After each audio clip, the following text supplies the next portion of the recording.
Bismillahirrahmanirrahim. Assalamualaikum warahmatullahi wabarakatuh. Waalaikumsalam warahmatullahi wabarakatuh. Pertama-tama terima kasih kepada Ibu Kepala Sekolah dan juga rekan-rekan guru yang sudah menyempatkan waktunya di jam mengajar ini untuk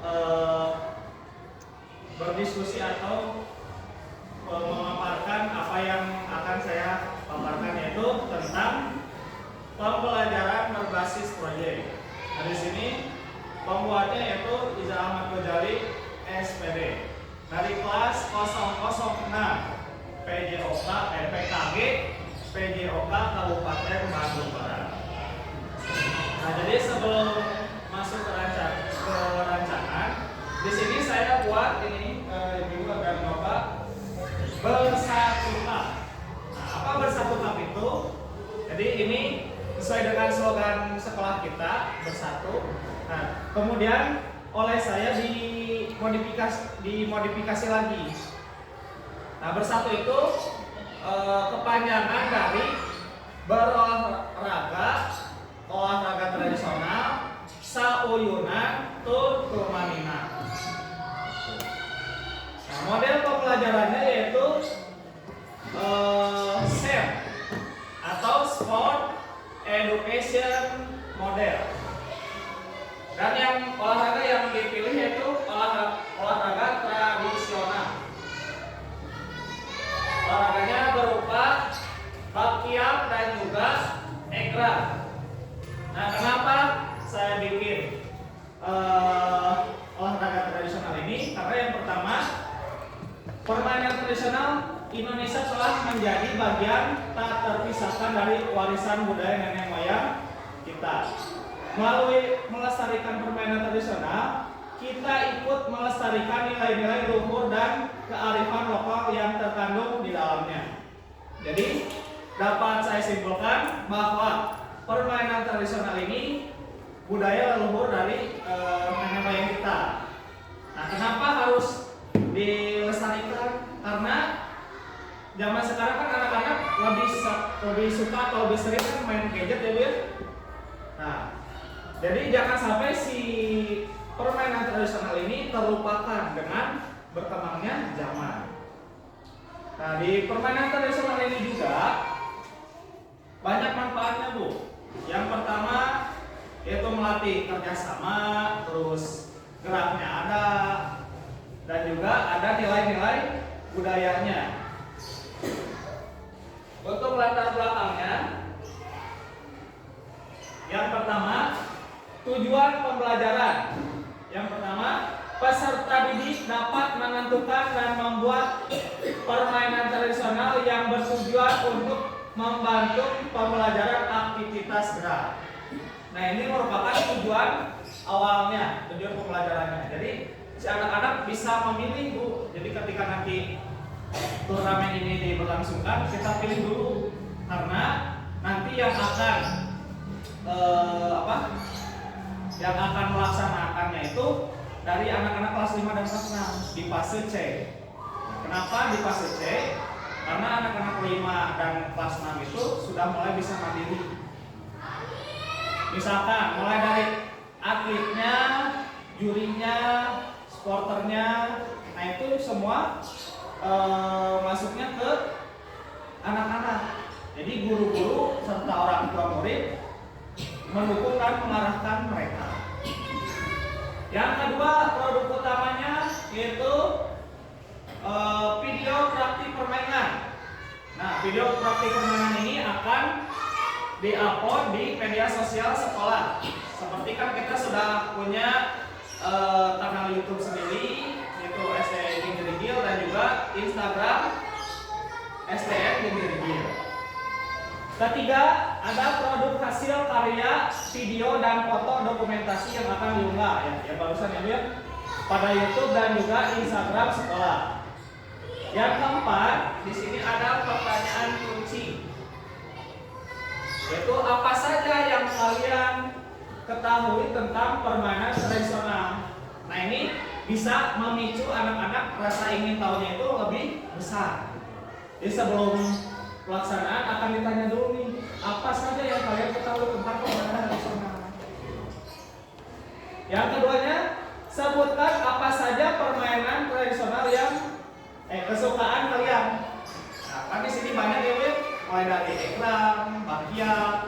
terus kebentengan, kadang, goyang-goyang, main gantrik dan lain sebagainya. Nah, dogongan. Kemudian yang kelima, tipe project. Nah, di sini tantangannya membuat hasil karya, yaitu berupa pertandingan bersatu cup ini. Yang kedua, memecahkan masalah untuk menggunakan hasil karya dalam pembelajaran gerak. Nah, kan di sini masalahnya mungkin si anak-anak yang lain belum mengetahui secara detail Bu ya, cara permainannya seperti apa, terus alat yang digunakannya apa, manfaatnya juga apa. Nah, di sini anak-anak nanti akan memecahkan masalahnya. Jadi dengan cara bekerja sama antara kelas 5 dan kelas 6. Dan keenam, model pembelajarannya itu model pendidikan gerak atau ini salah ya, harusnya PBL ya. Jadi untuk sistem pertandingan itu PBL. Ketujuh, peserta didiknya. Pada pembelajaran berbasis proyek ini, peserta didik yang saya libatkan di kelas 5 dan kelas 6 atau di pasir C. Selanjutnya, kapan proyek dilaksanakan dan berapa lama? Nah, jadi proyek ini tuh Bu, rencananya akan saya laksanakan setiap akhir semester, baik itu semester 1 maupun semester 2. Ya, seperti kurang lagi yang pekan olahraga nasional kalau di SMP atau SMA itu ya. Nah, kalau misalkan pertandingan ini berjalan dengan lancar, tidak mungkin hanya kelas 5 dan 6 saja yang diikuti. Mungkin dari kelas 1 sampai kelas 6 akan semua diikutkan. Sesuai nanti hasil evaluasi dari pelaksanaan ini. Yang ke-9, mata pelajaran yang terlibat. Nah, di sini yang pertama sudah jelas ya, PJOK. Yang keduanya IPAS. Kalau di kurikulum Merdeka. Kalau di kita kan masih petilas ya kelas 6-nya, berarti masuknya ke IPS. Nah, kenapa berkaitan Bu antara PJOK dan juga IPAS? Yang pertama di PJOK-nya itu jelas aktivitas geraknya. Yang keduanya IPS-nya tentang sosialnya, gitu ya. Jadi saling berkaitan. Dan tidak lupa juga di mata pelajaran ini bukan hanya PJOK dan IPAS saja. Jadi berkaitan juga dengan P5-nya, program pengenalan lingkungan objek pemasaran Pancasila. Nah, ini berkaitan Bu. Jadi semua aspek mata pelajaran ada di sini, termasuk agama juga PABP. Jadi kan sebelum pelaksanaan kan biasanya kita berdoa dulu ya, dipimpin oleh Pak Febri mungkinnya, atau ada anak-anak yang bisa pemimpinnya berdoa. Nah, ini sudah termasuk ke P5. Yang 10, apakah pembelajaran berbasis proyek yang dirancang? Nah, di sini pembelajaran ini termasuk ke dalam pembelajaran intrakurikuler yang dapat dikolaborasikan bersama wali kelas dalam pembelajaran IPAS mengenai kebudayaan tradisional. Nah, jadi ini bisa dikolaborasikan Bu antara guru mapel yaitu PJOK dan juga wali kelas, atau bahkan guru mapel yang lain seperti bahasa Inggris. Misalkan kan kalau di PJOK SEM, kalau di bahasa Inggris bisa ini BEM atau BEMO ya. Bahasa English modul education ya, bisa. Oke, selanjutnya kayaknya udah mulai pada ngantuk ya ibu-ibu ya. Kita makan dulu mungkin ya, oleh ice breakingnya. Kita tepuk semangat dulu. Tepuk semangat.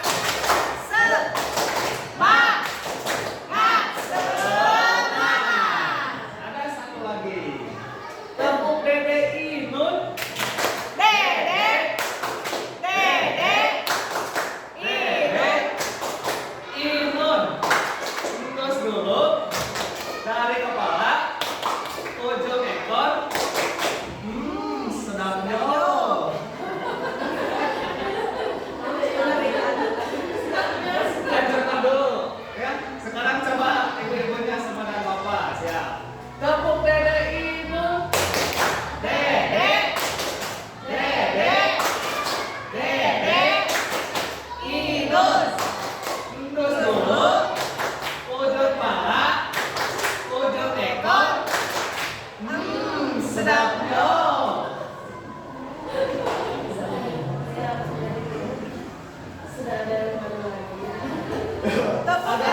fokus lagi. Biar tidak tunduk. Tunjuk bor. Tunjuk lampu. Tunjuk saya. Saya kan saya.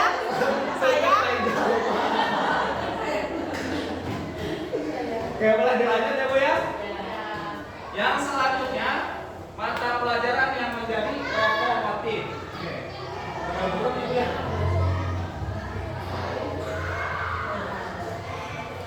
Mata pelajaran yang menjadi lokomotif, yaitu mata pelajaran paling utama pada proyek ini adalah PJOK dengan tujuan pembelajaran gerak yang dikaitkan dengan permainan tradisional.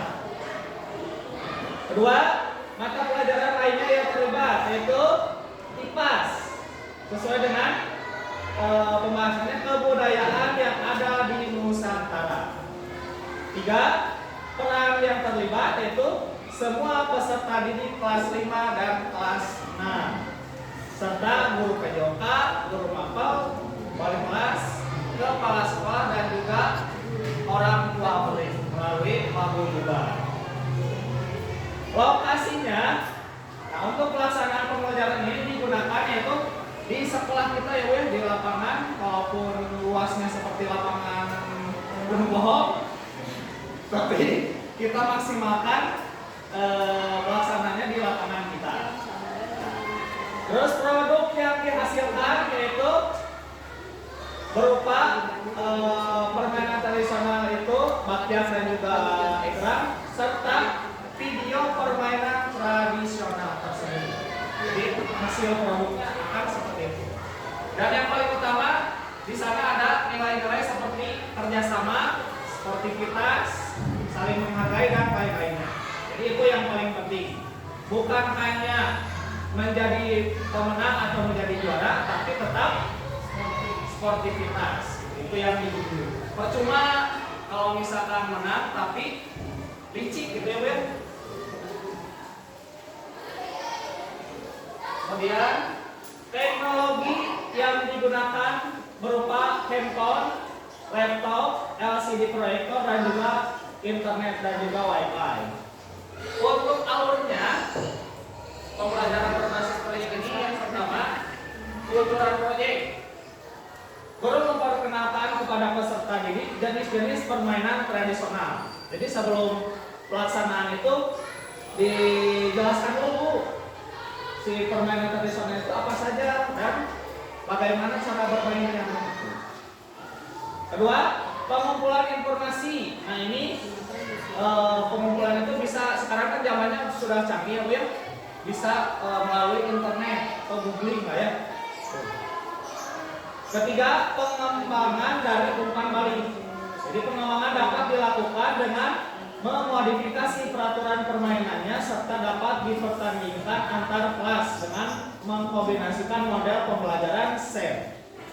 Nah, jadi seperti halnya kemarin ketika saya tatap muka Bu ya di SMP 1 Cisarua, permainannya itu bola voli, tapi si netnya ditutup oleh kertas dan sentuhannya 5 kali.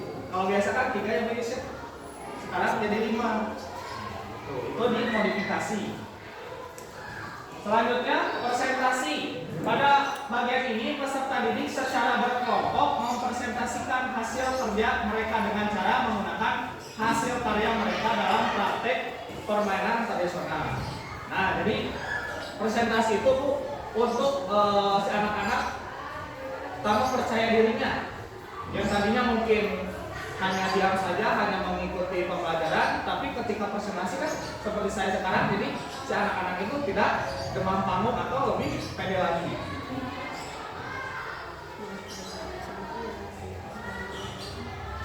Yang ini udah ya Bu ya, fase C, fase pada 6, aktivitas gerak permainan tradisional. Nah, total waktunya 12 JP Bu ya, jadi lumayan lama.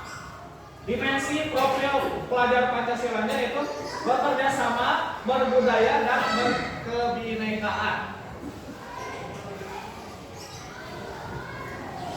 Terakhir Bu, tujuan pembelajaran peserta didik dapat menentukan membuat alat permainan tradisional yang bertujuan untuk membantu pembelajaran aktivitas gerak. Kemudian pembagian peran.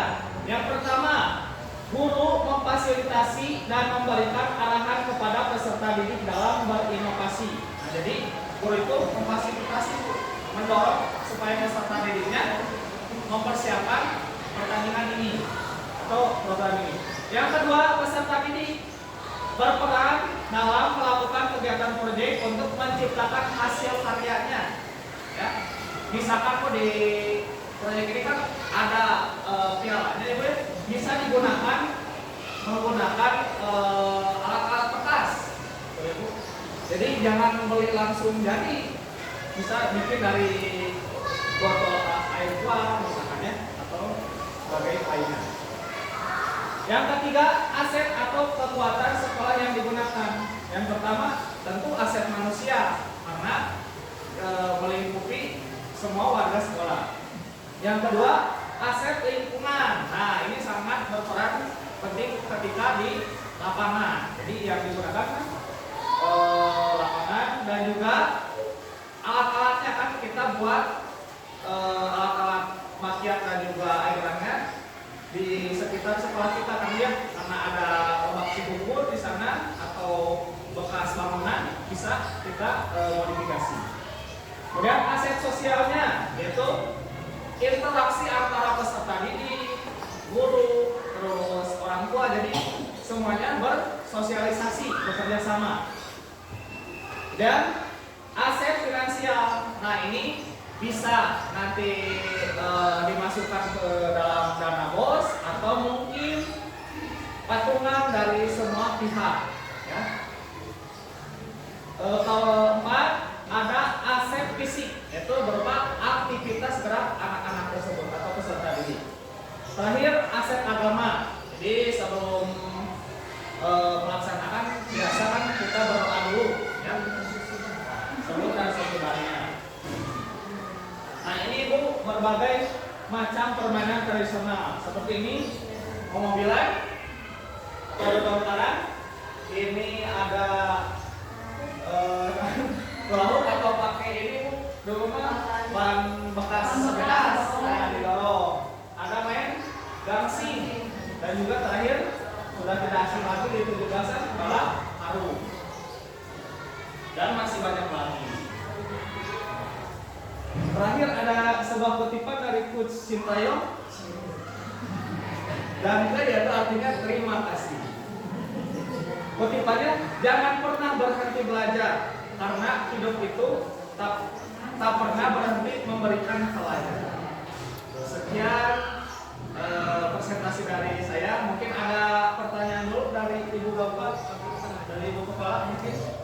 Boleh Bu Ayu, silakan.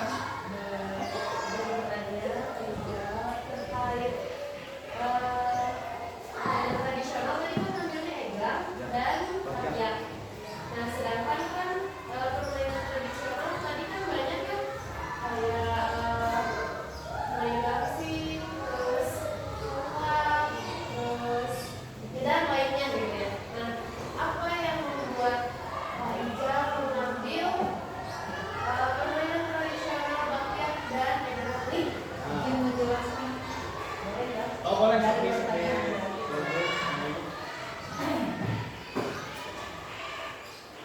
Memang betul banyak untuk permainan tradisional di Jawa Barat itu berbagai macam permainan tradisional banyak sekali. Nah, kenapa namanya egrang dan rakyat? Karena buat sama ini dipertandingkan di permainan. Jadi khusus untuk egrang, rakyat, hadang-hadangan sama dogongan itu dipertandingkan di morning khusus ya, khusus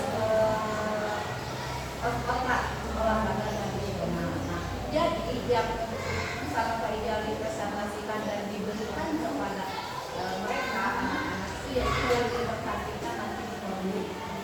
Untuk permainan sehari-hari mungkin bisa dilanjut dengan ada main karet, ada main kelereng, ada tombak, ada gangsing, itu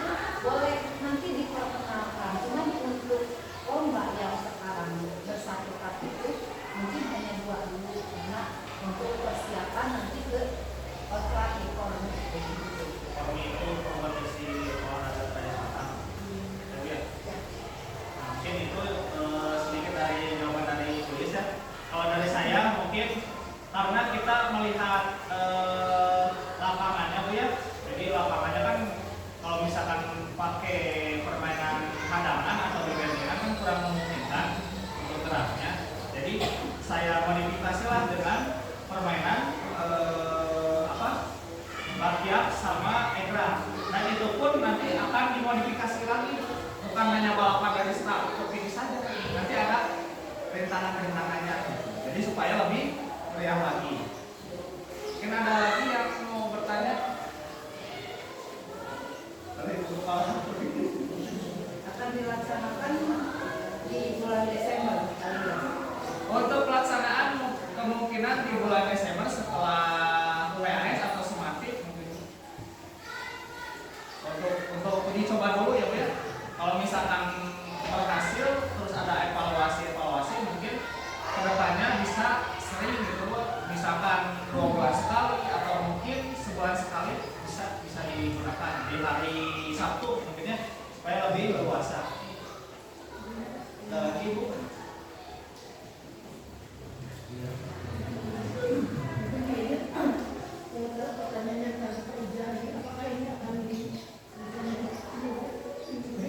Setiap tahun mana?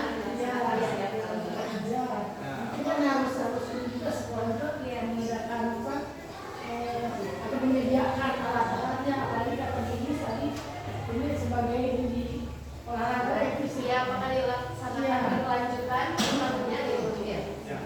Jadi untuk berkelanjutan apakah ya atau tidak? Jadi nanti hasilnya setelah program ini berlangsung gitu ya. Jadi kita coba dulu program ini. Evaluasi lagi. Nah terus misalkan dari hasil evaluasinya ini apa nih kekurangan dan kelebihannya?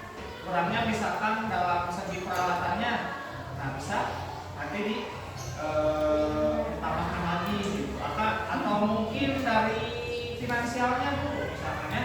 Karena kan di sini kalau sebenarnya permainan tradisional mah nggak banyak uang yang dikeluarkan Bu ya. Karena kan bahan-bahan itu kan dari alam juga. Jadi kita manfaatkan di lingkungan sekitar sekolah. Nah betul Bu, sumber daya alamnya dimanfaatkan. Aset kan masuk ke aset lingkungan ini kayak tadi. Kita dari Bu Kepala ada tambahan Bu dari rancangan ini gitu atau mungkin ada saran gitu Bu untuk kedepannya? Ya, kalau itu sebagai kepala sekolah, kalau pelaksanaan tentang budaya meningkatkan nilai budaya kita itu untuk memperkenalkan kembali permainan tradisional seperti drum dan bakyak. Kalau menurut Ibu bahwa ini harus dilaksanakan secara berkala, mau hari semester atau mau setahun sekali di tahun ajaran baru. Terima Yang kasih. harus direalisasikan. Nah, ya. Jadi bukan hanya untuk mengingat kembali dan juga melestarikan permainan tradisional ini, juga nanti bisa menarik minat Bu dari para orang tua dan warga sekitar bahwa di sini tuh ada acara yang benar-benar budayanya sangat kental gitu ya. Terutama kan kita yang kental itu kan biasanya buku, terus juga tarian tradisional. Nah itu bisa ditampilkan nanti sebagai pembukanya. Mungkin ada lagi atau sudah? Pak, gimana caranya nge-follow up minat anak supaya interest sama permainan zaman dahulu? Supaya tertarik gitu. Supaya tertarik. Jadi kita modifikasi dulu permainannya. Misalkan nih seperti bakyak ini, kan mungkin cara permainannya kan cuma kanan kiri. Nah, kita sebelum masuk ke si bakyak itu kita ini dulu Bu, ada gerakan tambahan dulu. Jadi supaya si anaknya lebih minat atau bahkan bisa berupa rewardnya.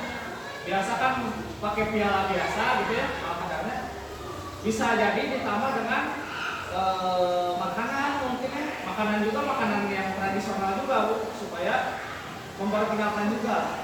Jadi untuk follow up-nya itu kita modifikasi setiap permainan tradisional. Karena di olahraga pun di pembelajaran prayoga memodifikasi pembelajaran itu sangat lumrah gitu ya. Bukan, jadi jangan hanya ibaratnya stuck di situ, misalkan permainan sepak bola hanya passing dan juga dribble, tidak, tapi bisa berbentuk permainan lainnya. Atau mungkin pemanasan. Nah, biasakan pemanasan statis dan dinamis bisa dimasukkan ke permainan tradisional seperti cingkuk, misalnya tata-tataan. Nah, itu kan supaya si anak-anak gerak dan juga tertarik gitu. Terutama kelas bawah. Kan kelas bawah mah kan masih seru ya. Kalau misalkan di TK kan kebanyakan bermain. Nah, jadi di SD itu sama sebenarnya di kelas 1 2 3 permainannya yang lebih banyak. Mungkin untuk kelas besar sudah mulai ke teknik yang ada rumitnya. Ini itu saja yang bisa saya paparkan tentang rancangan bersatu tak pembelajaran berbasis project menggunakan model SEM, Sport Education Model. Ini itu saja yang bisa saya sampaikan. Kurang lebihnya mohon maaf. Wabillahi taufiq wal hidayah.